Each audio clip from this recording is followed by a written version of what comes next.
আর আমি এমন নেতার আদর্শ মানি যার ভেতরে নবীর কোনো সুন্নত নেই, আদর্শ নেই, ও দেখলেই মনে হয় টাটকা একটা শয়তান। খালি ওই 72 রাকাত নামাজই যা পড়ে, তাছাড়া আর কিছু নেই। তাহলে এমন মানুষকে আপনি নেতা মানবেন যাকে আল্লাহ কিয়ামতের দিন দেখলে অন্তত আল্লাহ পাক রাগ করবেন না। তাকে দেখে যদি আল্লাহর মন ভরে যায়, না ঠিক আছে, পেছনে যেটা আছে ওইটাও এরকমই হবে। আর যদি সামনে দেখেন নমো দরবেশ পর্যন্ত নমো হয়ে গেছে, ওরে যদি আল্লাহ দেখে, যেহেতু পুলিশ পর্যন্ত ওরে চিনতে পারে না, বিডিআর গার্ড যারা, আমার মনে হয় ফেরেশতারাও চিনতে পারবে না। ভয়ঙ্কর ভোট মানে এটা রায় সুপারিশ করা, এটা আমানত।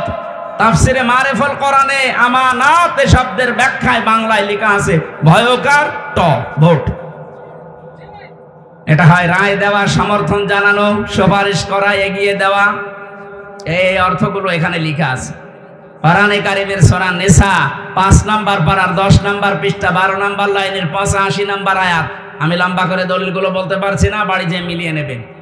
আপনার একটা রায়ের কারণে যদি এদেশে আবার চাঁদাবাজি শুরু হয়, আবার স্বৈরতন্ত্র চালু হয়, আপনার একটা রায়ের কারণে কিয়ামত পর্যন্ত আপনি পস্তাবেন।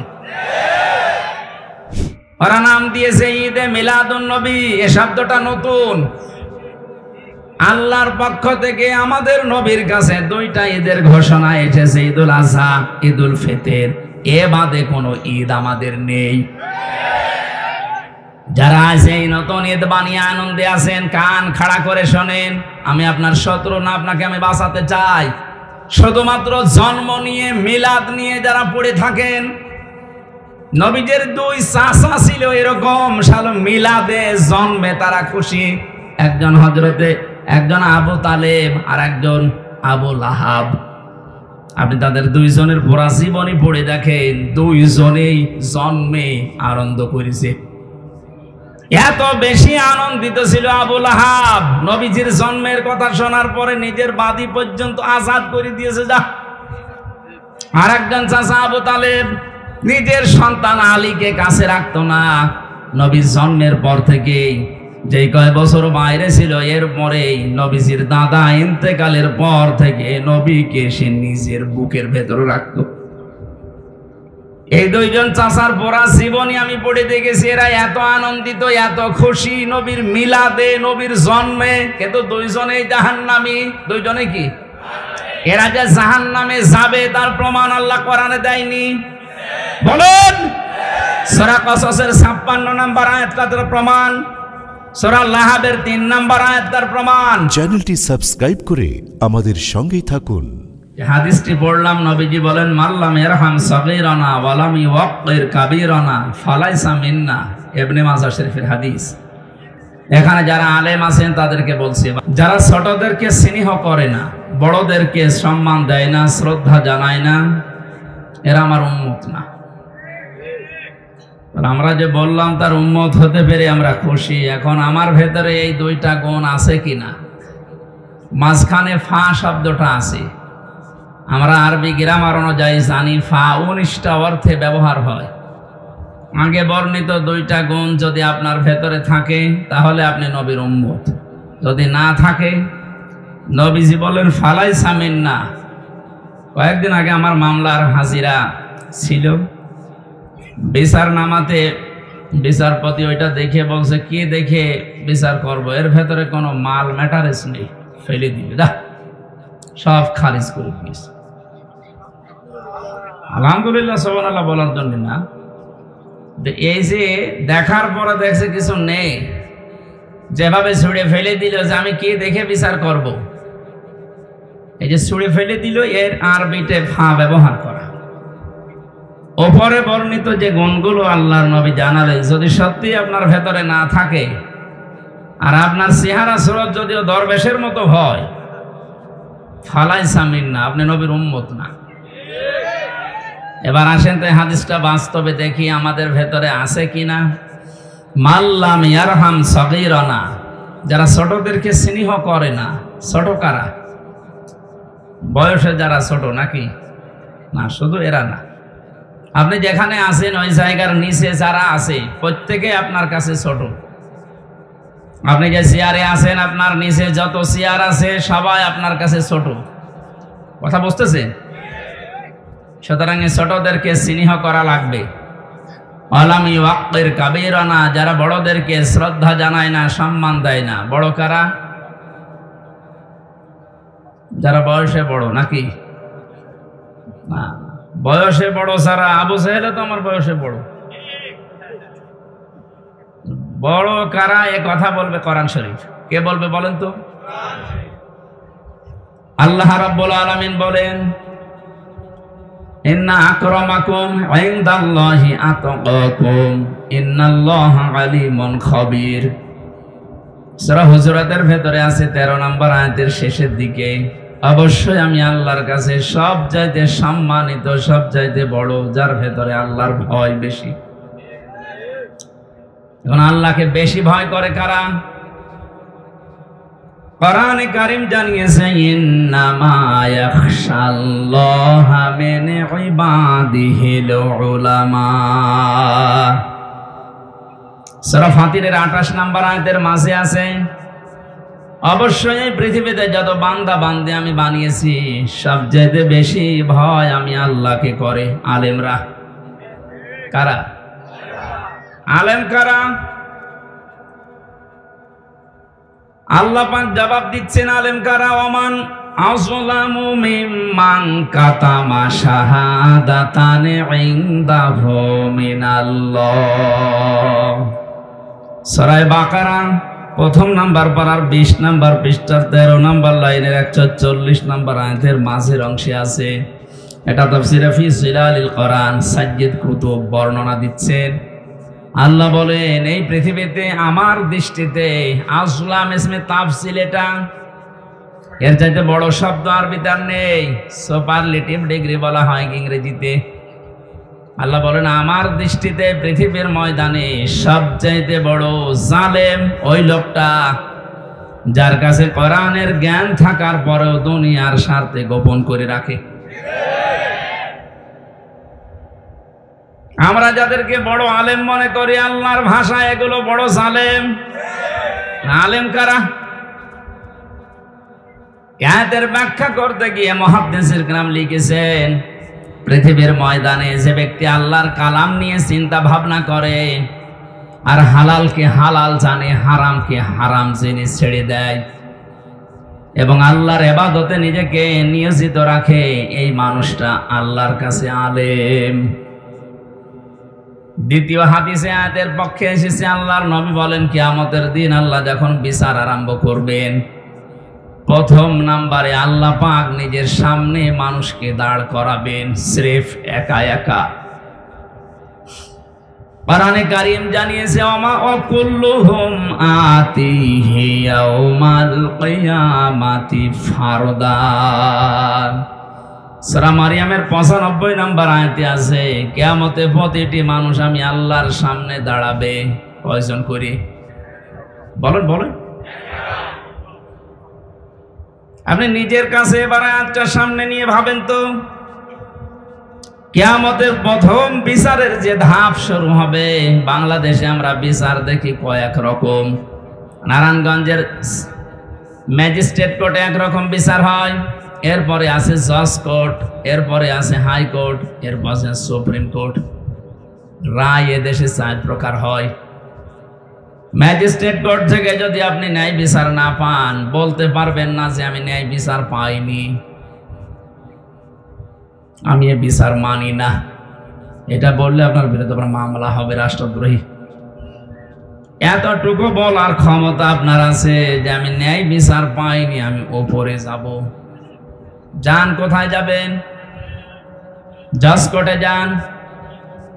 জজ কোর্ট থেকে যদি আপনার বিরুদ্ধে রায় আসে, আপনি এতটুকুই বলতে পারবেন যে আমি ন্যায় বিচার পাইনি। যদি বলেন এ বিচার আমি মানি না, মামলা হয়ে যাবে। কথা বুঝতেছেন? এরপরে আর একটা জায়গায় যান, হাইকোর্টে। ওখান থেকে যদি রায় আসে, আপনি বলতে পারবেন আমি মানি না। বলা যায় এতটুকু যে আমি ন্যায় বিচার পেলাম না, আমি আরো উপরে যাব। জানার একটা ধাপ আছে সুপ্রিম কোর্ট, ওখানে আবার 2 ভাগ। এখান থেকে প্রধান বিচারপতি যিনি এখন দায়িত্বে আছে, উনি যদি একবার আপনার বিরুদ্ধে রায় দিয়ে দেয়, আর আপনি যদি বলেন মানি না, এদেশে হয় থাকতে দেবে না, নাই জেলখানায় দিয়ে দেবে। তাহলে এদেশের রায়ের ধাপ আমরা পেলাম 4টা। কিয়ামতেও তো আল্লাহর বিচার ব্যবস্থা যখন আরম্ভ হবে, আল্লাহ পাক বলেন আমার বিচারের ধাপ হবে 2টা। একটা নাম্বারে মানুষকে আমি একা একা ডাক দেব, কেউ থাকবে না তার সাথে। মা তাজালু কদামা বানি আদম আবদি ইয়াউমাল কিয়ামাতি হাত্তা ইসআলান খামসিন আন উমরিহি ফিমা ফানা ওয়া আন শাবাবিহি ফিমা আবলা ওয়া আম্মালিহি মিন আইনা ইকতাসাবাহু ওয়া ফিমা আনফাকাহু ওয়া আন ইলমিহি মাযা আমিলা ফি। মুত্তাফাকুন আলাইহি। বুখারী মুসলিমের যৌথ হাদিস এটা। আল্লাহ পাক বলেন প্রত্যেকটি বনি আদম সন্তানকে আমার সামনে দাঁড় করাবো, ওর আশেপাশে কেউ থাকবে না, ও আর আমি ছাড়া। 5টা প্রশ্ন করব একে একে। সঠিক জবাব দেওয়ার আগে সামনেও যেতে পারবে না, পেছনেও যেতে পারবে না, জায়গায় দাঁড়িয়ে থাকবে। নারায়ণগঞ্জবাসী, এই হাদিসটা এবার নিজের সাথে একটু দাঁড় করান। আপনি মনে করেন একা একা দাঁড়িয়ে আছি আল্লাহর সামনে। আমার এখন 33 বছর বয়স, আপনার তো 50, 60, 70, 80 বছর। বলেন তো এখন যদি আপনার এই 80 বছরের জবাব আল্লাহ জিজ্ঞাসা করে, জবাব দেওয়ার মতো জীবন আপনি তৈরি করেছেন? মাঝে মাঝে একা একা থাকলে আমার মনে হয় আল্লাহ পাক যদি বলে হামজা 2024 সালের আগস্ট মাসের 31 তারিখ পর্যন্ত তোরে মাফ করে দিলাম, যা শুধু সেপ্টেম্বরের 1 থেকে 17, এই 17 দিনের জবাব দিয়ে জান্নাতে চলে যা। আমার তো মনে হয় 17 দিনের জবাব এখনো আমার ঠিক করা সম্ভব হয়নি। আপনারা পারবেন? হ্যাঁ, না আপনারা পারবেন। আপনারা 72 রাকাত নফল নামাজ পড়েন, আপনারা পারবেন না? মানে পারবেন, আপনারা পারবেন। আপনাদের আমার ঈমান আমল ভালো আছে, আপনাদের চিন্তা করার দরকার নেই। নারায়ণগঞ্জবাসী, আমি আমার ঈমান থেকে কথা বলছি। আমি যেটা বাস্তবে দেখতে পাচ্ছি, কোরআনের চোখ লাগিয়ে এইটা জানাচ্ছি। কাবা শরীফ তাওয়াফ করার সময় দেখছিলাম 6ষ্ঠ চক্করে মানুষেরা একটা দোয়া আল্লাহকে শোনাচ্ছে। হাজরে আসওয়াদ থেকে এই রুকনে ইয়ামিনী এই জায়গাটা পার হওয়ার সময় দোয়াটা মানুষ পড়ে, আল্লাহুম্মা ইন্না আলাইয়া হুকুকান ফীমা বাইনি ওয়া বাইনিকা। ও আমার মালিক, আমি তোমার গোলাম, তোমার ঘর সামনে নিয়ে আমি ঘুরছিলাম, তাওয়াফ করছিলাম, প্রদক্ষিণ করছিলাম। একটা কথা কিন্তু আমি জানিয়েছি যে আমি তোমার মালিক, গোলাম, তুমি আমার মালিক। এই 2 জনের ভেতর অনেক দিন পাওনা আছে। আমি গোলাম হিসাবে যা যা তোমার কাছে পাবো সব তুমি দিয়ে দিয়েছো। তুমি নেই থেকে আমাকে হামজা বানিয়েছো। কোন নাম পরিচয় আমার দুনিয়ায় ছিল না। হাল আতা আলাল ইনসানি হিনুম মিনাদ দাহরি লাম ইয়াকুন শাইআম মাযকুরা। কোন নাম পরিচয় আমাকে উল্লেখ করার মতো কিছু ছিল না দুনিয়ায়, সেখান থেকে তুমি আজ আমাকে হামজা বানিয়েছো। আমার কিছু ছিল না, সব আমার আজকে আছে। যা পাওয়ার আমি বান্দা হিসাবে, গোলাম হিসাবে সবই তো পেলাম, কিন্তু তুমি আমার মালিক, তুমি তো কিছু দাবি করো আমার কাছে। আমি দাবি অনুযায়ী তোমাকে কিছুই দিতে পারিনি, তবে একটা সম্পদ আমার কাছে আছে, সেই সম্পদের নাম তুমি আমারে মাফ করে দাও।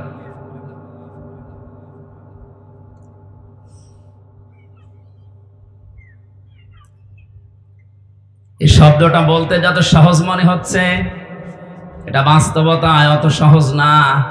এটা যাদের জীবনে সেট হয়ে গেছে, ওদের জীবন পরিচ্ছন্ন করে দিয়েছে আল্লাহ। যেই মানুষগুলো ভেবেছে যে আমি দাঁড়িয়ে থাকবো আল্লাহর সামনে, কি জীবন তৈরি করলাম আমি, সাজাতে পেরেছি তো হিসাব দেওয়ার মতো। এই মানুষটার জীবনের দিকে তাকান, শত শত মানুষের জীবন এরকম পড়েছি আমি। হযরত ওমর একজন তার ভেতরে। তার সন্তানটা ভর্তি করলেন মাদ্রাসায়।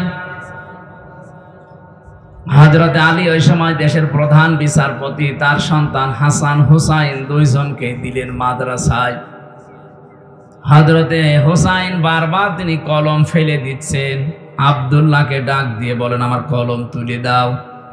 3 বার ফেলে দিলেন, 3 বারই বললেন তুলে দাও।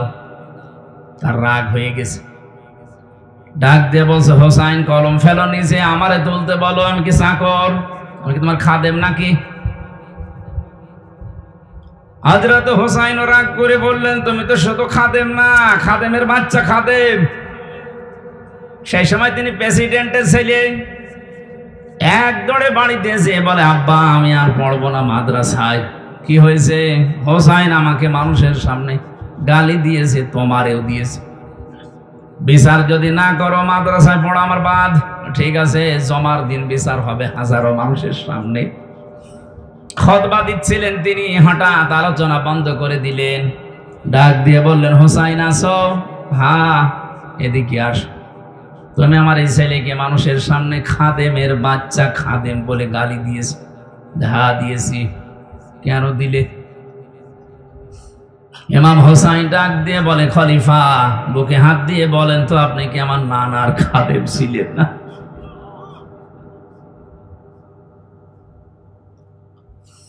হযরত ওমরের কথা বন্ধ হয়ে গেছে, চোখ দিয়ে দরদর করে পানি ঝরছে। সামনে ডেকে বললেন এদিকে আসো, যে কথা বললে এটাকে লিখে দিতে পারবে? কাগজ কলম নিয়ে আসে, খেজুরের পাতা নিয়ে এসেছে, উনি লিখে দিলেন ওমর আমার নানার খাদেম ছিল, আমি দেখেছি, ইতি হুসাইন ইবনে আলী। সই করে দিলাম, যা। কাগজটা হাতে নিয়ে জমা খেলেন, ডাক দিয়ে বলেন নবীর সাহাবীরা বিচার হয়ে গেছে, আর কিছু লাগবে না। ছোট মানুষ তো হুসাইন বোঝে না, আব্দুল্লাহ বোঝে না, বলে বাবা বিচার তো শুরুই করলে না, হয়ে গেল কি করে? হযরত ওমর বলে সন্তান যে বিচার করেছি দুনিয়া না আখিরাতেও কাজে লাগবে। আমি যখন মারা যাব এই কাগজটা আমার কাফনের ভেতরে দিয়ে দিও। ময়দানে মাহশরে যখন আল্লাহ পাক তার বিচারের প্রথম স্টেপে আমাকে ডাকবে, জীবনের কিছুই যদি আল্লাহর ভালো না লাগে, এই কাগজটা তুলে দেখাবো মাবুদ আমার জীবনের কোনো কিছু যদি তোমার কাছে কবুল না হয়, পছন্দ না হয়, এই কাগজটার দিকে একটু তাকাও, তোমার নবীর নাতি লিখে দিয়েছে আমি নবীর খাদেম ছিলাম। এই ওসিলাই হলেও তুমি আজকে আমারে মাফ করে দাও।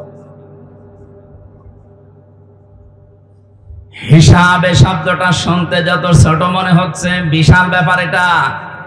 মানুষের ভেতরে যতদিন পর্যন্ত 100% এটার বিশ্বাস জন্মাবে না, ওর জীবন ততদিন পরিচ্ছন্ন হওয়া সম্ভব না।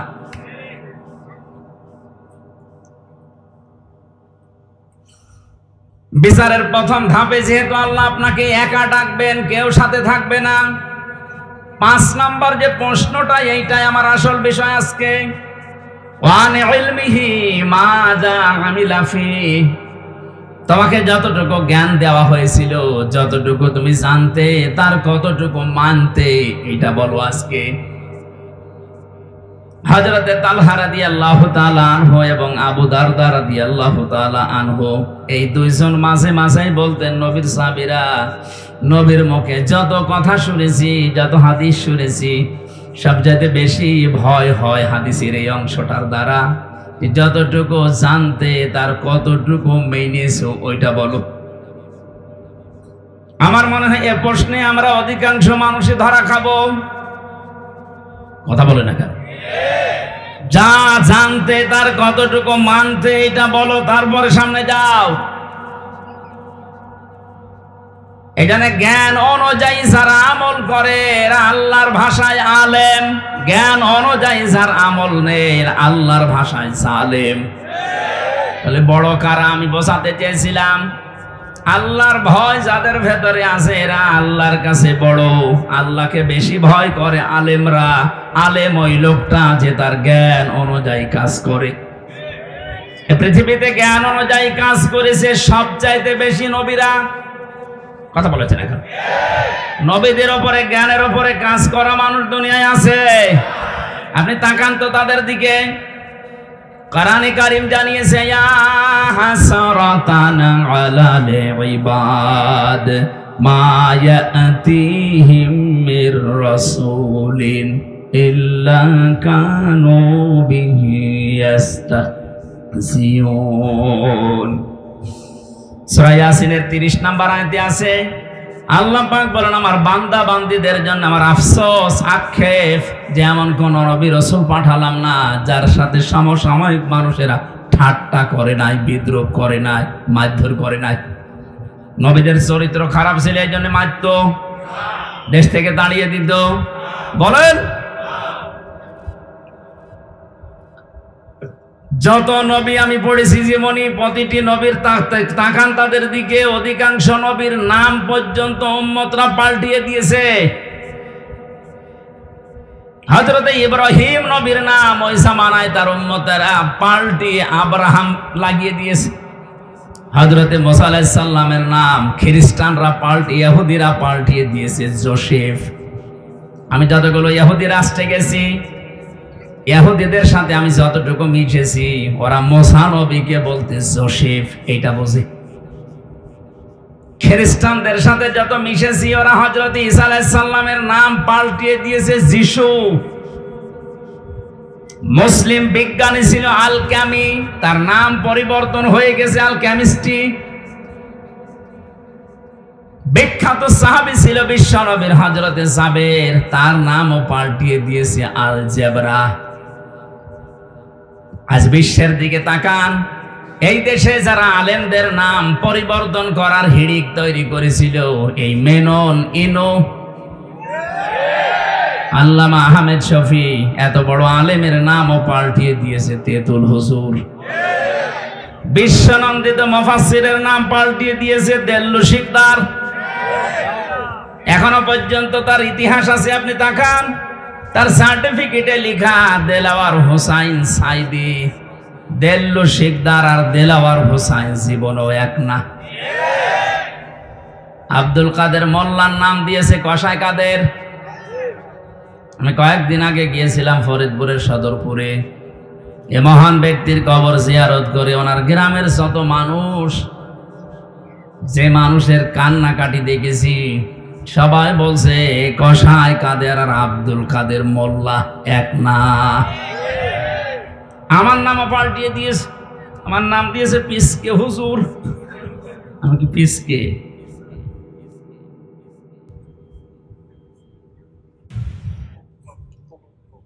এই যে নাম সারা পাল্টিয়ে দেয়, পরিবর্তন করে দেয়, এ মানুষগুলো আল্লাহর বা আল্লাহর নিজের কাছে তারা জালেম। সূরা হুজুরাতের ভেতরে আছে, যারা মানুষের নাম পরিবর্তন করে দেয়, এই মানুষগুলো যদি তওবা না করে, আমাল্লাম ইয়াতুব ফাউলাইকা হুমুজ জালিমুন। যে মানুষগুলো নাম পরিবর্তন করে মানুষকে ডাকো, যদি তওবা না করো তোমরা জালিম হয়ে মারা যাবা। আমরা বিশ্বে এখন তাই দেখতে পাচ্ছি। যারা এ কাজ করেছিলেন তওবা করেন। আলেমদের নাম যারা পরিবর্তন করে তালিকা করছিল, এক একজনের নাম এক এক রকম দিয়ে তালিকা করেছিল 116 জনের। আল্লাহ এত বেশি অপমান করেছে তারে, যেমন মুন্সিগঞ্জে বাড়ি, কালামানিক, ওর বিসি পর্যন্ত উড়ে গেছে। সুপ্রিম কোর্টের একজন বিচারপতি এত নিচে আল্লাহ নামাবে আমিও কোনোদিন কল্পনা করি নাই। কলা পাতায় শুয়ে আছে। আমার মনে হয় এই পৃথিবীতে আল্লাহ যদি আমাকে আর কিচ্ছু না দেখায়, আমার কোনো আফসোস নেই। কালা মানিককে আমি যা দেখেছি, আলহামদুলিল্লাহ।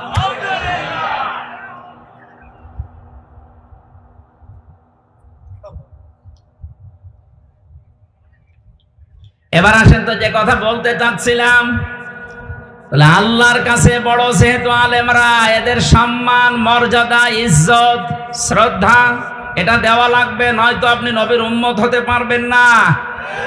15.5 বছর আমরা এটা দেখেছি।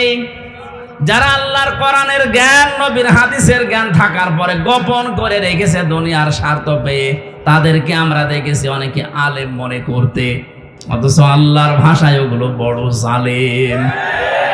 আর যারা জ্ঞান অনুযায়ী আমল করতে গেছে, তাদের তো শ্রদ্ধা সম্মান দূরের কথা, এত নিচে নামিয়েছে অত্যাচারে। আমি নিজে সাক্ষী, 3টা বছর আমার সাথে যা করেছে, সাধারণ মানুষের সাথে এরকম করে না। ওরা আলেম দেখলে দায়িত্ব দিছ হিন্দুদের। আমার দায়িত্ব পড়েছিল দেবদুলাল, সুব্রত বালা, চণ্ডী দাস, কি সুন্দর নাম না?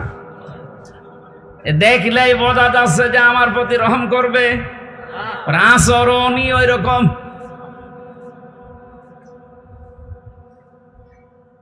কেন একজন মুসলমান যদি দিত অন্তত কিছু না কিছু হলেও তার ভেতরে যেহেতু আল্লাহ একজন আছে বিশ্বাস ছিল, সে আলেম দেখলে মনে করতো না, আর যাই করি অন্তত এর সাথে খারাপ কিছু করলে আল্লাহ আমারে ছাড়বে না।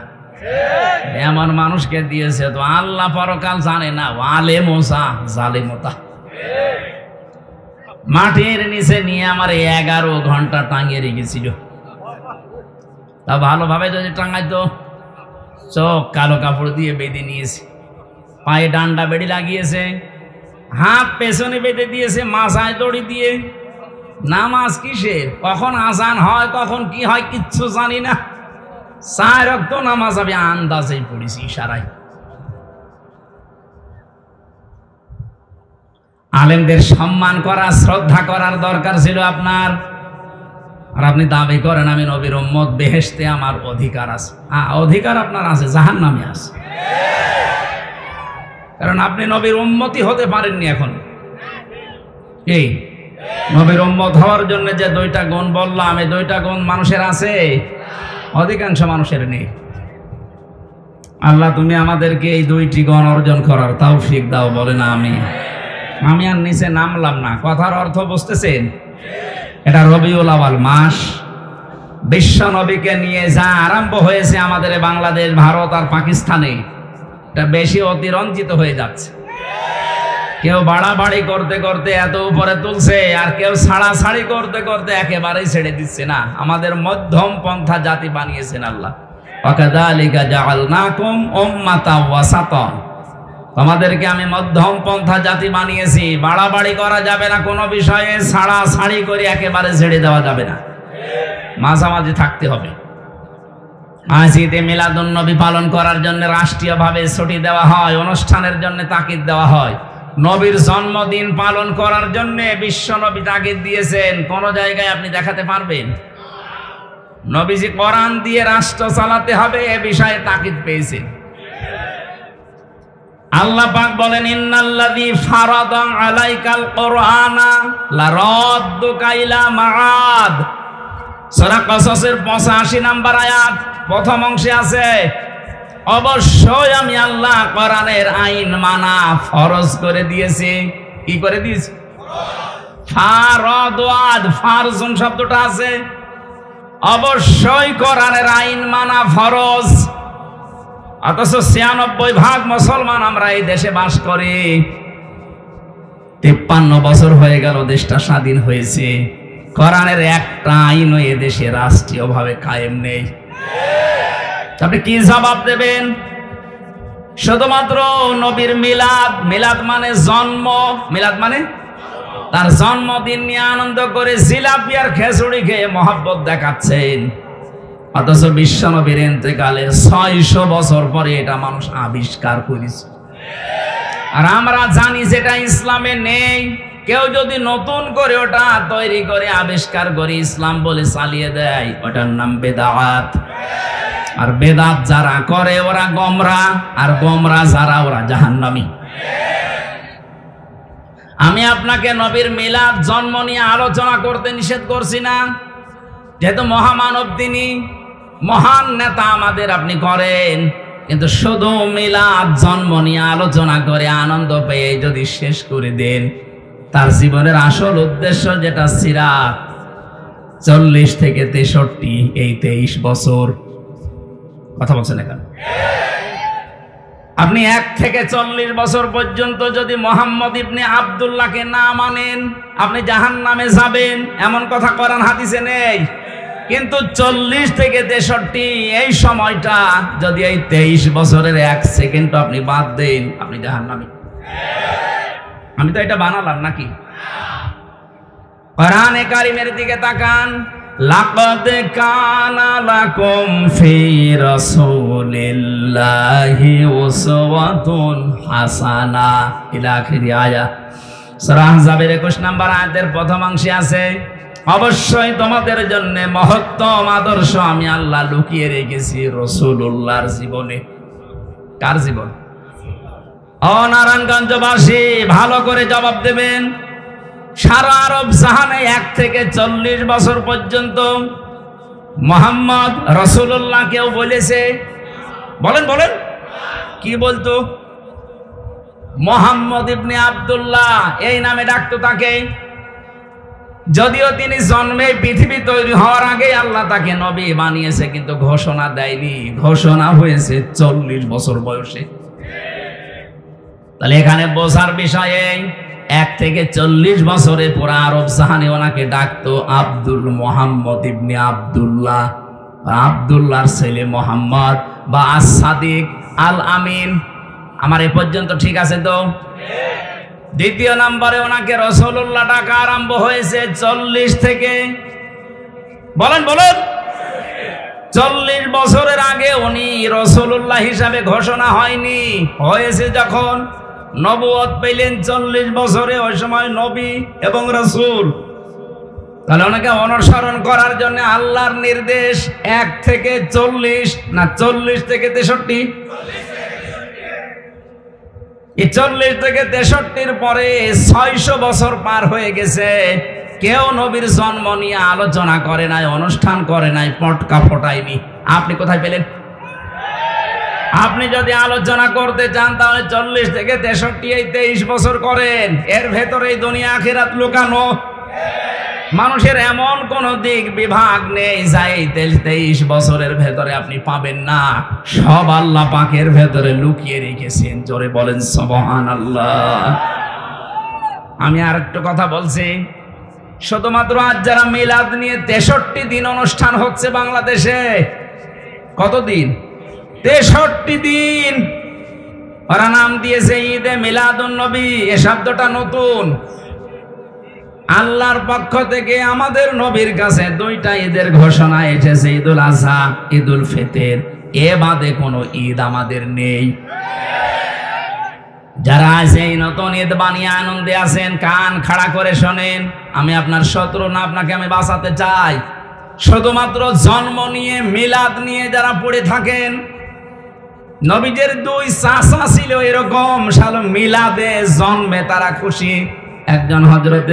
একজন আবু তালেব আর একজন আবু লাহাব। আপনি তাদের 2 জনের পুরা জীবনী পড়ে দেখেন, 2 জনেই জন্মে আনন্দ করেছে। এত বেশি আনন্দিত ছিল আবু লাহাব, নবীজির জন্মের কথা শোনার পরে নিজের বাদী পর্যন্ত আজাদ করে দিয়েছে। যা আর একজন চাচা আবু তালেব নিজের সন্তান আলীকে কাছে রাখতো না। নবীর জন্মের পর থেকেই যেই কয় বছর বাইরে ছিল, এর পরেই নবীজির দাদা ইন্তেকালের পর থেকে নবীকে সে নিজের বুকের ভেতরে রাখতো। এই 2 জন চাচার পড়া জীবনী আমি পড়ে দেখেছি। এরা এত আনন্দিত, এত খুশি নবীর মিলাদে, নবীর জন্মে, কিন্তু 2 জনেই জাহান্নামী। 2 জনে কি? এরা যে জাহান্নামে যাবে তার প্রমাণ আল্লাহ কোরআনে দেয়নি। বলেন, সূরা কসসের 56 নম্বর আয়াতটা তার প্রমাণ, সূরা লাহাবের 3 নম্বর আয়াত তার প্রমাণ। সায়াসলানা রমজাতাল লাহাব, অতি শীঘ্রই আমি আবু লাহাবকে লেলিহান আগুনে প্রবেশ করাবো।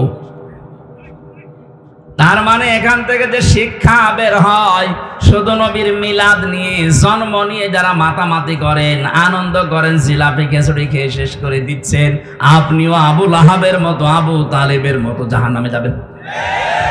সিস্টেম অপর পৃষ্ঠায় দেখুন, নবীর আরো দুইজন চাচা, হযরতে হামজা, হযরত আব্বাস।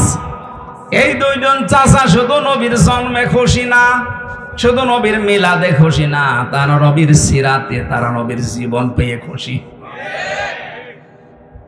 এই দুইজনের জীবনী পড়ে রাখেন তো। হযরতে হামজা নিজের জীবন পর্যন্ত নবীর আদর্শ মানতে গিয়ে দিয়ে দিয়েছে, ৭০ টুকরা হয়েছে, এরপরও নবীর আদর্শ ছাড়ে নাই।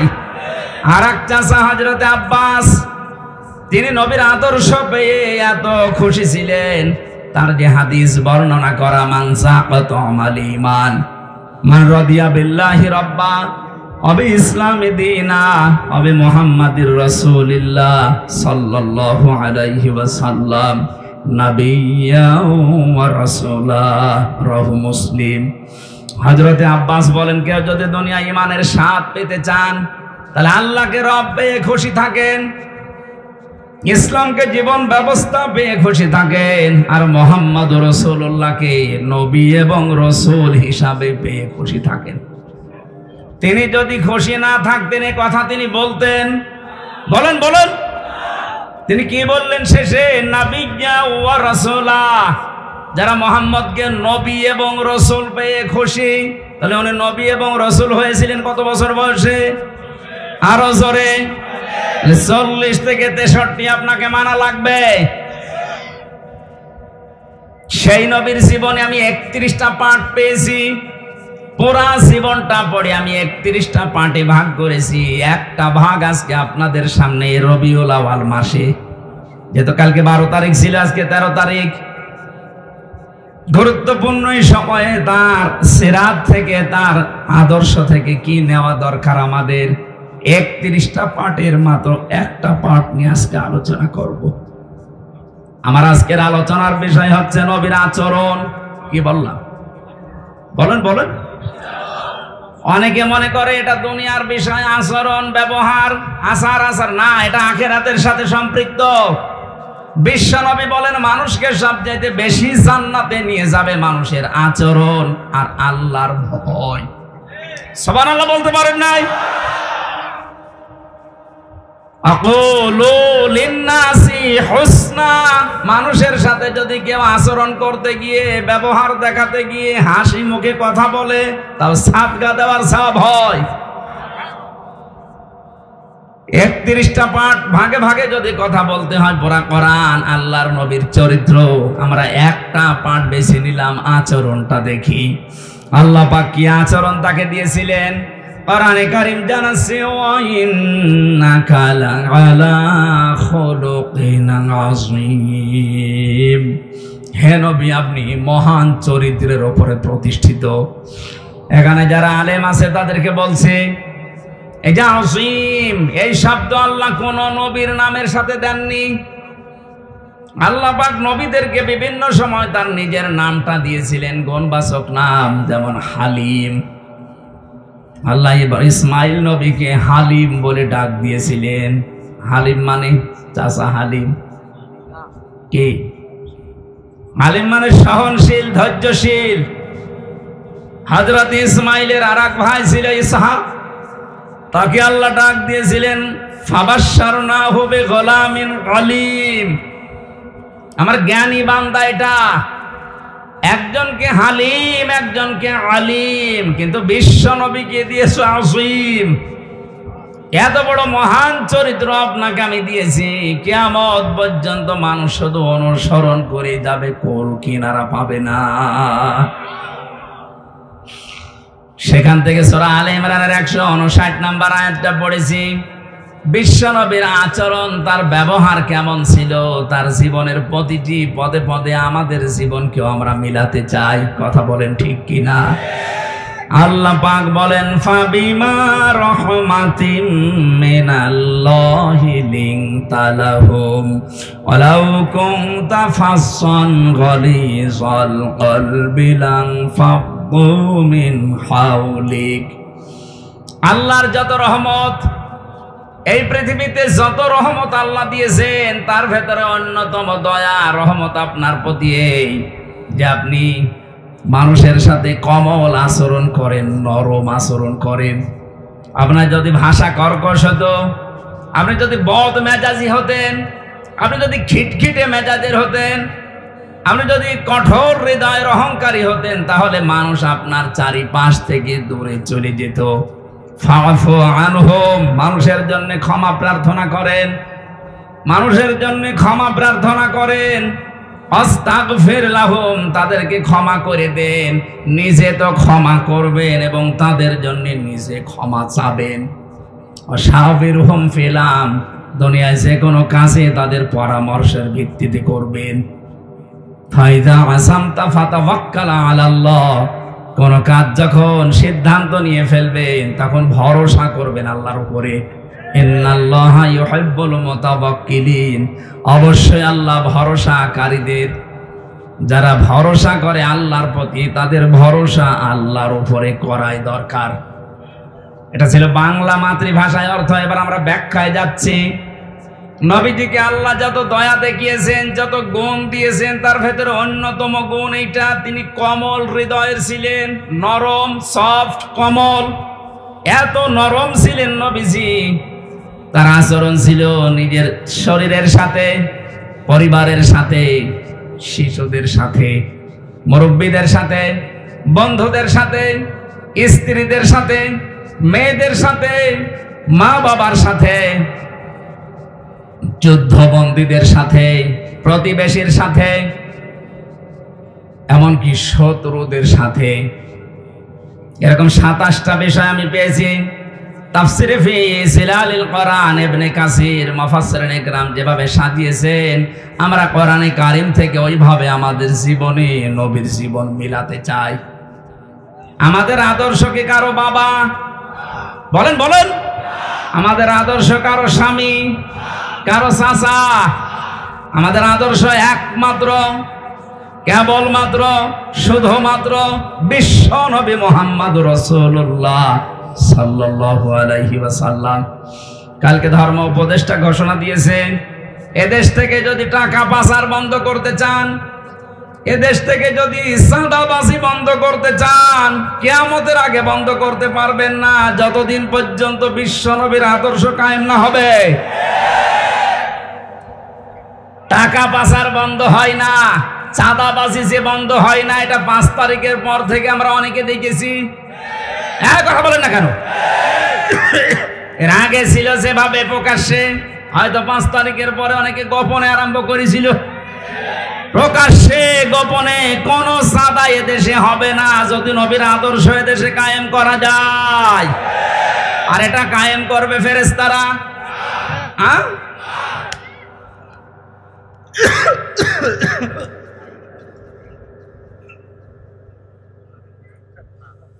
কিছু লাগবে না। শিশুদের সাথে নবীজি যে আচরণ করেছিলেন, হাদিস হযরত উমায়ের, এদিকে তাকান, হযরত উমায়ের খেলা করছিলেন। বিশ্ব নবী মসজিদে নববীতে যাবার সময় দেখলেন, দৌড়িয়ে আসলেন হযরত উমায়ের, ডাক দিয়ে বলেন, উমায়ের তোমার সেই হলুদ পাখিটা কই? হযরত উমায়ের কেঁদে ফেললেন, ডাক দিয়ে বলে, ইয়া রাসূলুল্লাহ, একটা বিশ্ব নবী, তামাম দুনিয়ার জন্য আপনাকে আল্লাহ নবী আর রসুল করে পাঠিয়েছে, আপনি আমার মতো ছোট মানুষের খবর রাখেন, এমনকি আমার পাখির খবর পর্যন্ত আপনি রাখেন।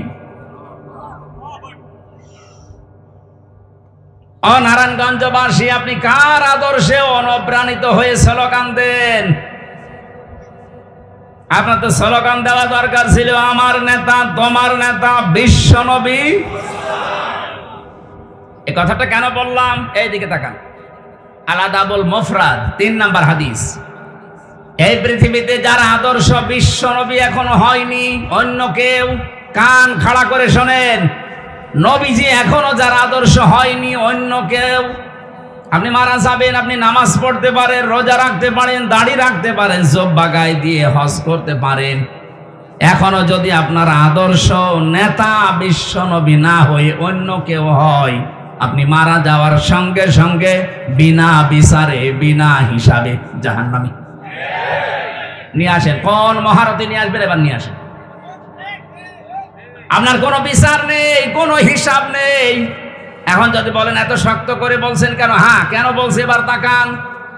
এই দুনিয়ায় একজন মানুষকে আল্লাহ নেতা বলে ঘোষণা দিয়েছেন, ডাক দিয়েছেন, ইয়াসিন, হে নেতা। পৃথিবীর কারো নামে এই শব্দ আল্লাহ দেয়নি। কোরআন শরীফের ভেতরে আল্লাহ 7টা নামে নবীকে ডাক দিয়েছেন, বিশেষ করে তার ভেতরে ইয়াসিন 1 নাম্বার, 2 নম্বরে তহা, 3 নম্বরে আব্দুন বা আব্দুল্লাহ, 4 নম্বরে মুদ্দাসসির, 5 নম্বরে মুজাম্মিল, 6 নম্বরে আহমদ, 7 নম্বরে মোহাম্মদ। এই 7টা নামে আল্লাহ বিশেষ করে ডাক দিয়েছেন, তার 1 নম্বরে ইয়াসিন। আল্লাহ ঘোষিত নেতা একজন। কয়জন? আপনার বিবেকে নাড়া দেয় না? এই একজনকে বাদ দিয়ে আপনি কার সামনে ঘোরেন, কার পেছনে থাকেন? পাগল হলেও তো কাজ করা ঠিক না। আশা করছি সব ভুলে যাবেন। এই পৃথিবীতে বিশ্ব নবী ছাড়া আমরা কাউকে আদর্শ নেতা মানি না। এখন যদি বলেন তাহলে ইসলামী দলে দেশে যারা আছে তারাও তো তাদের নেতা আছে। হ্যাঁ, আমরা ওই নেতাকে মানি যে নেতা আল্লাহ রাসূলকে দেখে দেখে চলে। বলেন, আপনি তাকান, এমনও মানুষ আছে যার সামনে দেখলে রাত 12টার পরে তার মাটিতে ঠিক মতো পা পড়ে না, রিকশা ছাড়া বাড়ি যেতে পারে না, কি কি লাল নীল পানি খায়। কথা বলছে না কেন? খেজুর গাছকে ধাক্কা দিয়ে বলে, বড় ভাই সাইড দেন, আর কতক্ষণ দাঁড়াবো। এই লোকটা যদি হয় আপনার আদর্শ, কোরআনে কারীম কি জানিয়েছে? ইয়াউমা নাদউ কুল্লা উনাসিম বিইমামিহিম। সূরা বানী ইসরাঈলের 72 নম্বর আয়াতের প্রথম অংশে আছে, আল্লাহ বলেন কিয়ামতে প্রতিটি মানুষকে বিচারের দ্বিতীয় ধাপে, ওই যে ম্যাজিস্ট্রেট কোর্টস, জজ কোর্ট বলছিলাম না, আমার আল্লাহ বলেন প্রথমে তো তোরে একা ডাকবো, দ্বিতীয় সিস্টেমে এবার তোরে একা না, তোর ইমামের সাথে, তোর নেতার সাথে ডাক দেব। নারায়ণগঞ্জবাসী, আমি বিবেককে প্রশ্ন করছি, আপনার যে নেতার আদর্শ মতো চলেন আর গর্ব করে বলেন আমি অমুক নেতার সৈনিক, বলেন তো ওই লোকটা কিয়ামতে আপনার সামনে থাকবে, আপনি থাকবেন পেছনে? যেই লোকটা আপনার সামনে, যার চরিত্র আপনি জানেন, কথা বলছেন না কেন, যার সরাত সিরাত আপনি দেখেছেন, সেটা কি করে আপনি এতদিন পর্যন্ত দেখতেছেন, এই লোকটার সামনে পেছনে আপনি, ওকে যদি আল্লাহ কিয়ামতে দেখে আপনার কি মনে হয় যে আল্লাহ ওকে মাফ করবে? ওর সরাত সিরাত দেখে তো আল্লাহর রাগ হয়ে যাবে। ওর রাতের চরিত্র একরকম, দিনেরটা আর একরকম। আপনি নিজে এখন বলছেন ঠিক আমাকে মাফ করবে না, তাহলে আসেন কেন? কথা বলেন না কেন? এই মুহূর্তে সিদ্ধান্ত পাল্টান। যাকে দেখলে অন্তত আল্লাহর মায়া লাগবে এরকম নেতা দেশে নেই। আমার নিজের দেখা, আমি নিজে জেলখানার ভেতরে দেখেছি, তার সূরত সিরাত, তার আমল, তার তাওয়াক্কুল, আল্লাহর প্রতি ভরসা, ইখলাস। আমার মনে হয় আল্লাহর নবী মুহাম্মদুর রাসূলুল্লাহ সাল্লাল্লাহু আলাইহি সাল্লাম দুনিয়ায় যা যা বলেছেন করেছেন তার একেবারে পা থেকে মাথা পর্যন্ত সব দেখা যাচ্ছে। যাকে দেখলে আল্লাহর কথা মনে হয়, আল্লাহর জিকির স্মরণ হয়। আর আমি এমন নেতার আদর্শ মানি যার ভেতরে নবীর কোনো সুন্নত নেই, আদর্শ নেই, ও দেখলেই মনে হয় টাটকা একটা শয়তান। খালি 72 রাকাত নামাজই যা পড়ে, তাছাড়া আর কিছু নেই। তাহলে এমন মানুষকে আপনি নেতা মানবেন যাকে আল্লাহ কিয়ামতের দিন দেখলে অন্তত আল্লাহ পাক রাগ করবেন না। তাকে দেখে যদি আল্লাহর মন ভরে যায়, না ঠিক আছে, পেছনে যেটা আছে ওইটাও এরকমই হবে। আর যদি সামনে দেখেন নমো, দরবেশ পর্যন্ত নমো হয়ে গেছে, ওরে যদি আল্লাহ দেখে, যেহেতু পুলিশ পর্যন্ত ওরে চিনতে পারে নাই, বিডিআর গার্ড যারা। আর আমার মনে হয় ফেরেশতারাও চিনতে পারবে না। না, আমরা সাবধান হই ভাই। আমি বারবার এই কথা তুলছি এই কারণে, আপনি ধরা খাচ্ছেন বা খাবেন, যার আদর্শ ঠিক নেই এ লোকটা ধরা খাবে 100 ভাগ। এখনই পরিবর্তন হয়ে যাবে। দুনিয়া একদিকে হয়ে গেলেও আমি আল্লাহ রাসূলকে যে মানে না, ওকে আমি মানি না, ওকে আমি সমর্থন জানাবো, রায় দেব, সুপারিশ করব, এটা কল্পনা করা যায়? সামনে যা আসছে আসুক, যদি দেখি যে এই লোকটার চরিত্র আল্লাহ রাসূলের সাথে মিলছে না, ও আমার বাবা হলেও ওকে আমি ভোট দেব না। এখন তো তখন ভোট এ তো দুনিয়ার বিষয়। কে বলেছে দুনিয়ার বিষয়? ভয়কাট্য ভোট মানে এটা রায়, সুপারিশ করা, এটা আমানত। তাফসিরে মারিফুল কোরআনে আমানাত এ শব্দের ব্যাখ্যায় বাংলায় লেখা আছে ভয়কার ট ভোট। এটা হয় রায় দেওয়া, সমর্থন জানানো, সুপারিশ করা, এগিয়ে দেওয়া। এই অর্থগুলো এখানে লেখা আছে। কোরআনে কারিমের সূরা নিসা 5 নম্বর পারার 10 নম্বর পৃষ্ঠা 12 নম্বর লাইনের 85 নম্বর আয়াত। আমি লম্বা করে দলিলগুলো বলতে পারছি না, বাড়ি যেয়ে মিলিয়ে নেবেন। আপনার একটা রায়ের কারণে যদি এদেশে আবার চাঁদাবাজি শুরু হয়, আবার স্বৈরতন্ত্র চালু হয়, আপনার একটা রায়ের কারণে কিয়ামত পর্যন্ত আপনি পস্তাবেন।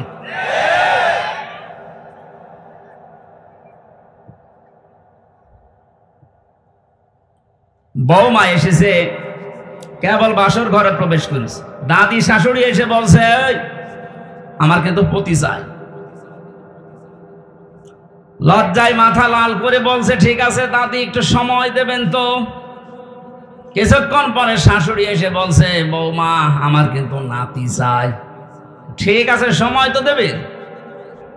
কিছুক্ষণ পরে ননদ এসে বলছে আমার কিন্তু ভাতিজা চাই। ঠিক আছে। দেবর এসে বলছে ভাবি আমার কিন্তু ভাতিজি চাই। ঠিক আছে। স্বামী এসে বলছে কই আমার বেবি চাই। বৌমা কিছু করে বলে কি তোমাদের বংশ কি পাগলের বংশ? আমি আসতে পারলাম না। আর কেউ নাতি চাই, কেউ পতি চাই, কেউ ভাগ্নে চাই, কেউ ভাতিজা চাই, কেউ বেবি চাই। আমার সময় দেবেন না 10 মাস 10 দিন? কথা বলেন না কেন? আমার এতে একটু সময় দেন, আমি একটু গুছিয়ে নে। তারপরে আপনার বেবি লাগবে আমি দেব, নাতি লাগবে আমি দেব, ভাতিজা লাগবে সব দেব। কিন্তু সময় দিচ্ছেন না। আমি ওগুলো ডাউনলোড করে নিয়ে আসবো। দায়িত্ব যাদেরকে দেশের লোক ছাত্র জনতা মিলে দিল, আরে ভাই তাকে একটু বুঝ করে নিতে দেন। যেখানে যেখানে ক্যান্সার আছে ক্যান্সার গুলো কেটে বাদ দিতে দেন। নাই তো এই অবস্থায় যদি দেন নির্বাচন দিয়ে দিলাম কি হবে? ওদিনের ভোট রাতে হয়ে যাবে আবার। এই জন্য ছাত্র জনতা এদেশে যে 9 দফা দিয়ে আমাদেরকে স্বাধীনতার স্বাদ এখন দেখিয়েছে, আমরা ওই 9 দফার বাস্তবায়ন চাই। তাদের প্রথম দফা হচ্ছে বৈষম্য থাকবে না। আমার মামলা যেহেতু খারিজ হয়ে গেছে, আমি মনে করলাম আদালতকে জিজ্ঞাসা করি, আজকে যেমন আপনি বললেন এর কোনো মাল নেই, কি দেখে বিচার করব? 3 বছর তো আপনার কাছে আমার মামলা ছিল, তখন তো কিছু বলেননি। এই কথাই আমারে বলতো যে হুজুর আমার হাত বাঁধা ছিল। কি ছিল? আমরা চাই এদেশে কারো হাত এভাবে যেন বাঁধা না থাকে। 1628টা চেয়ার এই দেশে। কত? তাই বলে এই চেয়ার না, এই চেয়ারের তো কোনো দাম নেই। 1628টা চেয়ার এই দেশে, খালি একটা চেয়ার খোলা ছিল আর 1627টা চেয়ার বাঁধা ছিল। এই জন্য এত দুর্নীতি। 1628টা চেয়ারই যদি খোলা থাকতো একটা চেয়ারের মতো, এই দেশে কেউ দুর্নীতি করে ছাড় পেত না। একটা দেশ কতটা রসাতলে গেলে কেন্দ্রীয় মসজিদের ইমাম পর্যন্ত পালিয়ে যায়। বাইতুল মুকাররমের ইমামও পালিয়ে গেছে। আর কোথায় আর কে পালাবে না বলেন? বাকিগুলোর তো ভয় একটু আছে, ওই ইমামই যদি পালিয়ে যায় মুসল্লি তো আগে পালাবে। এই জন্য আমরা যেহেতু প্রথম দফায় দিয়েছি যে বৈষম্য থাকবে না, কারো হাত বাঁধা থাকবে না, সব হাত খোলা থাকবে। 2 নম্বরে সংস্কার যখন আরম্ভ হয়েছে, রাষ্ট্র সংস্কার, এদেশে এখন 1628টা চেয়ারে যারা আছে, জালেমদের দোসর হিসাবে যারা ছিল, একটাকেও এই চেয়ারে আমরা দেখতে চাই না।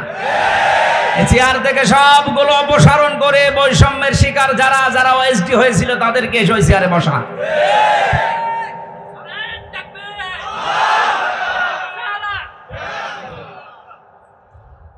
কথাগুলো বোঝার চেষ্টা করবেন। আমি শুধু নারায়ে তাকবীর দেওয়ার জন্য বলছি না।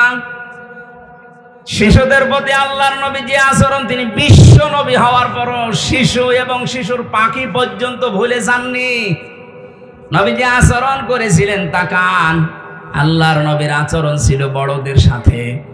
বিশ্ব নবী মুহাম্মদুর রাসূলুল্লাহ তো এই হাদিসটা এই জন্যই বলেছিলেন, যারা বড়দেরকে শ্রদ্ধা করো না, সম্মান দাও না, আমি নবী বলছি তারা আমার উম্মতের দলভুক্ত হতে পারো না। বলেন নাউজুবিল্লাহ। তার আচরণ ছিল যুদ্ধবন্দীদের সাথে, যুদ্ধবন্দীদের সাথে তার যে আচরণ, আমরা আজকে কারাবন্দীদের সাথেও সে আচরণ করতে পারছি না। কারাবন্দীদের সাথে আচরণ 3 রকম হয়। আমি কাশিমপুর কেন্দ্রীয় কারাগারে ছিলাম, হাই সিকিউরিটিতে। ওখানে 3 রকমের আচরণ পেয়েছি। আমার তো মামলা একটা ছাগল চুরি মামলাও না, ঠুনকো একটা মামলা দিয়েছে। তারপরে আমারে রেখে দিত ফাঁসির কন্ডেম সেলের ভেতরে। বিশ্বনবী আচরণ করেছিলেন তাকান, যুদ্ধবন্দী যারা, তাদেরকে তো মেরে ফেলার কথা। অথচ হযরতে একজনের জীবনী পড়লাম আজকে, সুমামা ইবনে ওয়াইল রাদিয়াল্লাহু তাআলা আনহু। তাকে তিনি মসজিদে নববীর ভেতরে বেঁধে রেখেছে সাহাবীরা। নবীজি গভীর রজনীতে গিয়ে বললেন, কেমন আছো, কি আচরণ আশা করো তুমি আমার কাছে? লোকটা কেঁদে ফেলেছে, ডাক দিয়ে বলে, মুহাম্মদ যে অবস্থায় আছি, তুমি আমারে বাঁচাতেও পারো, মারতেও পারো। নবীদের নাম ধরে বললেন, দেখো এ জামানায় শেষ জামানা না, এরপরে আর একটা জগৎ আমাদের সামনে আসতেছে। ইসলামের যে সৌন্দর্যগুলো তার সামনে তুলে ধরলেন, একটা একটা করে চলে গেলেন কিছু না বলে। বাড়িতে যে নিজেদের লোক দিয়ে রান্না করলেন উঠের গোশত আর বকরি, এগুলো পাঠিয়ে বললেন ওকে নিজে খাওয়াও। সাহাবীরা নিজে খাওয়িয়েছে। দ্বিতীয় দিন নবীজি নিজে উঠের দুধ দহন করে গরম অবস্থায় তার কাছে পাঠালেন। মানুষ জামাইদেরকে এত আদর করে না। কথা বলে না কেন? কি করেছিলেন? যুদ্ধবন্দীদের সাথে এই আচরণ, আর আমরা কারাবন্দীদের সাথে কি আচরণ করলেন আপনি জবাব দেবেন কি? আবার উপর থেকে নির্দেশ দিত সিসি ক্যামেরা দিয়ে 24 ঘন্টা ফাঁসির কন্ডেম সেলের ভেতরে তালাবদ্ধ করে, খাবার যেন আমাদের কাছে ভালোটা না যায় ওইটা উপর থেকে বসে বসে দেখত। অথচ এখন যারা রিমান্ডে আছে, এই দরবেশ, এই আনিসুল, এই মেনন, এই ইনু, এদেরকে নাকি বাড়ির খাবার খাওয়ানো হচ্ছে, এসি ঘরে থাকতে দিয়েছে। কারা দায়িত্বে আছেন আমি জানি না, প্রকাশ হয়ে যাচ্ছে। কিন্তু বাংলার ছাত্র জনতা যদি একবার আবার রুখে দাঁড়ায়, চেয়ারে কিন্তু আর থাকতে পারবেন না। জালেমরা যা করেছিল, কোরআন যেহেতু জানিয়েছে, ওয়াইনা আকাবতুম ফাআকিবু বিমিসলি মা উকিবতুম বি, যতটুকু তোমার সাথে করেছে অতটুকু করো। অন্তত আমরা অতটুকু চাচ্ছি, বেশি করার দরকার নেই। 11 ঘন্টা টাঙিয়ে রাখেন শয়তানদের। ব্যারিস্টার আরমানের মতো 8 বছর মাটির নিচে আয়না ঘরে একটু আটকিয়ে রাখেন, খেলা বুঝবে যে কারে কয় দুনিয়া। আমার স্ট্যাটাস দেয়, কি করেছি আমার কুকুরের মতো তাড়িয়ে দিল। কি করেছেন টের পাচ্ছেন না? এদিকে আসেন, চট করে ঢুকে পড়বো। আসেন, চট করে ঢুকে পড়াচ্ছে।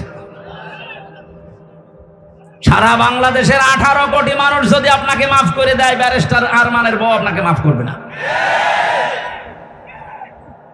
আয়না ঘরের সাথে যারাই জড়িত, একটারও কোনো ক্ষমা নেই, কারণ এগুলো মানুষ না, এগুলো কুলাঙ্গার আর জানোয়ার।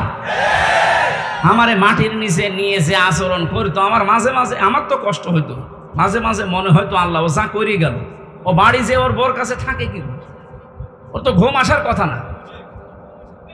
আমার সাথে মুফতি ফখরুল ইসলাম ছিল, ওরে নিয়ে মাটির নিচে এই আয়না ঘরে এই পার ভেতরে হাত দিস, এখানে হাত দিয়ে সামনে রড, এই রডের সাথে ধরে হাতে তালা লাগবে।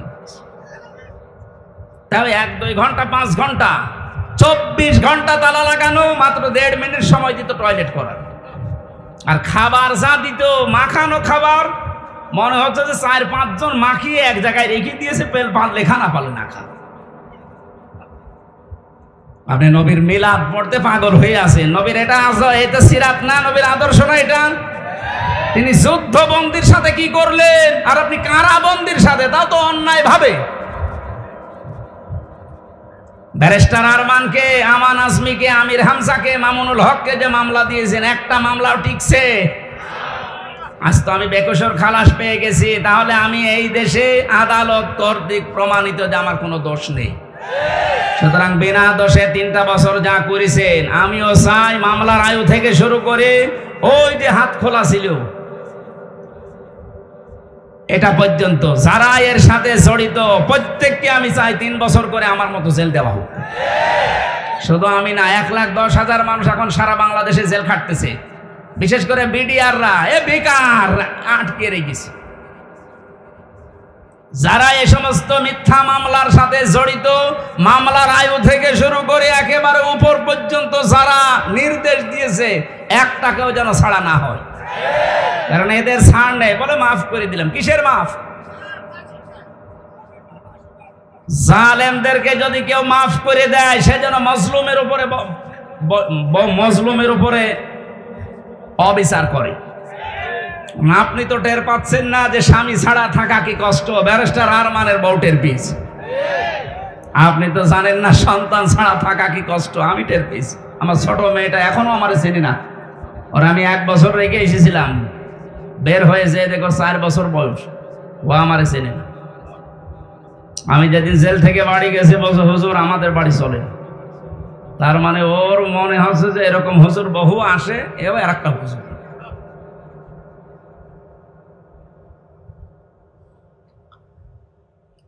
আমরা যুদ্ধবন্দীদের সাথে রসুলের আচরণ কারাবন্দীদের সাথেও করতে পারি না। আপনি আয়না ঘর বানিয়ে ঘুমাতেন, আমার তো বিশ্বাস হয় না যে এরা ঘুমায় তো কি করি। মনে হয় হয় লাল পানি খেত, নাই ঘুমের বড়ি খেত। দ্বিতীয় দিন নবীজি এসে ডাক দিয়ে বললেন, সাহাবীরা সামামাকে ছেড়ে দাও। সাহাবীরা বলো, হুজুর ছেড়ে দেবো মানে? হ্যাঁ ছেড়ে দাও, আমি যেটা জানি তোমরা জানো না। ছেড়ে দেওয়া হলো। উনি চলে গেলেন তার গোত্র মামার কাছে। সেই গোত্রে তিনি এক খেজুর বাগানের পাশে এক কুয়াতে গোসল করলেন, ছুটে আসলেন আবার মদিনায়। বিশ্ব নবীকে বলে, হে রাসূল, আমি চিন্তা ভাবনা করতে করতে গিয়েছিলাম, আপনার ওই আচরণ আমার মনে পড়ছিল এই 3 দিনের, আমি আর নিজেকে কন্ট্রোল করতে পারি না, আপনি আমারে কালেমা পড়িয়ে দেন। তিনি ওখান থেকে চলে গেলেন। ইয়ামেন থেকে গম আসতো মক্কায়, ওই গম নিয়ে মক্কার মানুষেরা ব্যবসা করে খেত। উনি বললেন, ওখানে যেহেতু বহু অমুসলিম আছে, ইসলামকে তারা বিশ্বাস করে না, আল্লাহর বিরুদ্ধে তারা দাঁড়িয়েছে, শিরিক করে, আমি তাদের জন্য এই গম আসা বন্ধ করে দিলাম। কারণ তিনি ধনী মানুষের সন্তান ছিলেন, তিনি লিডার ছিলেন একজন। শেষ পর্যন্ত মক্কার মানুষের খাবার দাবারই বন্ধ হয়ে গেল। এই যে মানুষের খাবার আটকে দিয়ে স্যাংশন দেয়, আমেরিকা যেটা একটা দিচ্ছে না, বিশ্বনবীর হস্তক্ষেপে শেষ পর্যন্ত এটা আবার চালু হয়। নবীজি যুদ্ধবন্দীদের সাথে যে আচরণ দেখিয়েছিলেন, আমরা আজ যদি বাংলাদেশে যারা বিরোধী দলে আছে এই মানুষগুলোর সাথে ওই আচরণ করতে পারতাম, প্রত্যেকে আপনার দলের লোক হয়ে যেত। আমরা পারি না। পশু পাখির সাথে নবীজি যে আচরণ করেছিলেন, একটা পশু এসে কাঁদছিল নবীর কাছে, নবীজি ভাষা বুঝতেন। সাহাবীকে ডাক দিয়ে বললেন, তোমার এই পশুটা আমার কাছে নালিশ দিয়েছে তোমার বিরুদ্ধে, কি আচরণ করেছো তার সাথে? তুমি নাকি আজকে সারাদিন তাকে খাবার দাওনি, অথচ খাবারের পরিবর্তে খালি কাজ করিয়েছো। যদি এর সাথে আচরণ করে থাকো, কিয়ামতের দিন তুমিও আল্লাহর দরবারে মামলার আসামি হবে। অন্যান্য বিশ্বে আমি যখন উন্নত বিশ্বের দিকে যখন নিজে ধরার জন্য গিয়েছি, দাওয়াতের জন্য গিয়েছি, ওই সমস্ত দেশে দেখতে পেয়েছি গাড়ি ঘোড়া যখন চলে, যদি রাস্তায় একটা সাপ ফানা তুলে দাঁড়ায়, কয়েকশো গাড়ি দাঁড়িয়ে গেছে, সাপটা নিরাপদে চলে যাবে, বিড়ালের বাচ্চা নিরাপদে চলে যাবে, এরপরে গাড়ি যাওয়া আরম্ভ হয়। কেন? তাদের কাজ নেই, গুরুত্বপূর্ণ কাজ সব স্টপ, যেন একটা পশুর ক্ষতি না হয়, একটা ফুল বাগান ফুলের গাছের ক্ষতি না হয়। তারা নবীর হাদিসটা মেনে চলে, যদিও নবীকে তারা বিশ্বাস করে না, কিন্তু আমরা নবীকে বিশ্বাস করার পরও তার এই আচরণ কাজ করতে পারি না। একটা বেশ্যা মহিলা শুধুমাত্র একটা পশুর সাথে ভালো আচরণ করার কারণে জান্নাত পেয়ে গেছে। একটা নামাজি মহিলা একটা বিড়ালের সাথে খারাপ আচরণ করার কারণে আল্লাহ পাক জাহান্নামী বলে ঘোষণা দিয়েছে। নবীজি শত্রুদের সাথে যে আচরণ করেছিলেন, আজ আমাদের সেই সময় এসে গেছে। বিজয়ের সময় বিশ্ব নবী মুহাম্মদ রাসূলুল্লাহ দেখেছেন, ওরা থর থর করে কাঁপছিল। নবীজি বললেন, লা তাসরিবা আলাইকুমুল ইয়াউম ইযহাবু আনতুমুত তুলাকা, যাও আজকে সবাইকে আমি মুক্ত করে দিলাম, কারো প্রতি কোনো অভিযোগ নেই। আমার মনে হয় এই দেশে জামাতি ইসলামী বাংলাদেশের কেন্দ্রীয় আমির যিনি ডাক্তার শফিকুর রহমান, যেটা দেখিয়েছে 1400 বছর আগে নবীজি যেটা দেখিয়েছিল,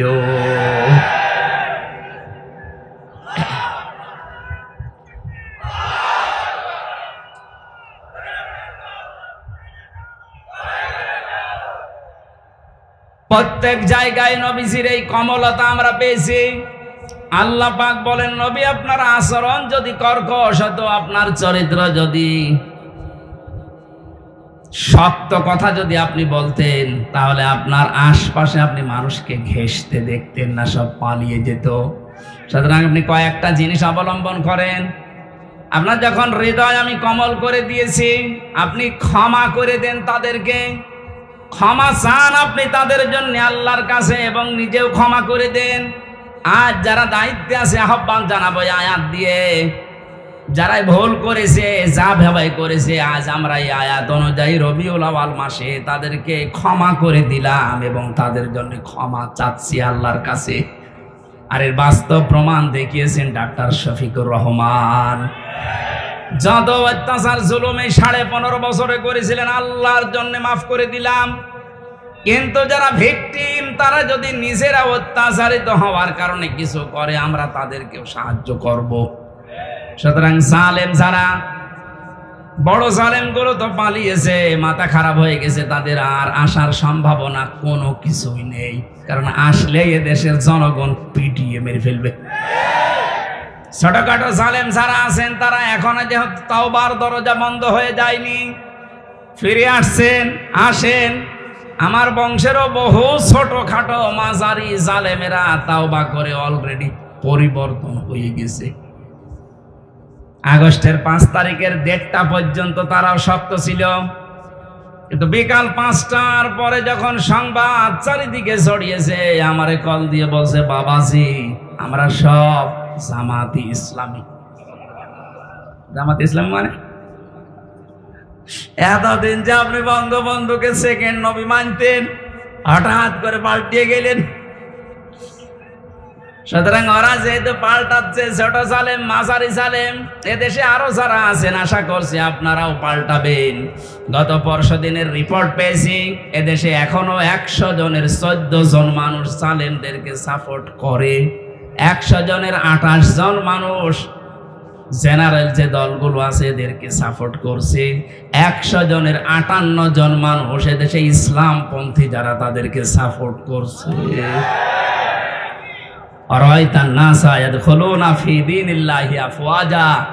হে নবী, আপনি দলে দলে পালে পালে মানুষ ইসলামে আসতে দেখবেন, সেই দৃশ্য এখন আরম্ভ হয়ে গেছে।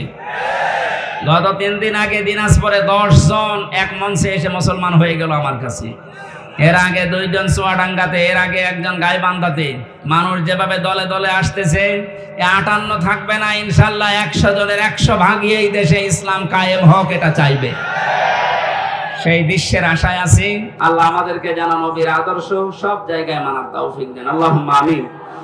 লা ইলাহা ইল্লা আনতা সুবহানাক ইন্নী কুনতু মিনাজ জালিমিন। এই মোনাজাতটা বসে করেন, মোনাজাতটা বসে করেন। আমি মুসাফির অবস্থায় আছি, অসুস্থ আছি, মোনাজাতটা বসে করেন ভাই। আমি কারাগারে থাকতে মেয়েদের উপরে কয়েকটা বই লিখেছিলাম তাদের পারিবারিক জীবন নিয়ে। আমার ওই গাড়িতে পাওয়া যাবে, যাওয়ার সময় নিয়ে যাবেন, যে মেয়েকে বউকে দিয়ে দেবে, কাজে লাগবে ইনশাআল্লাহ।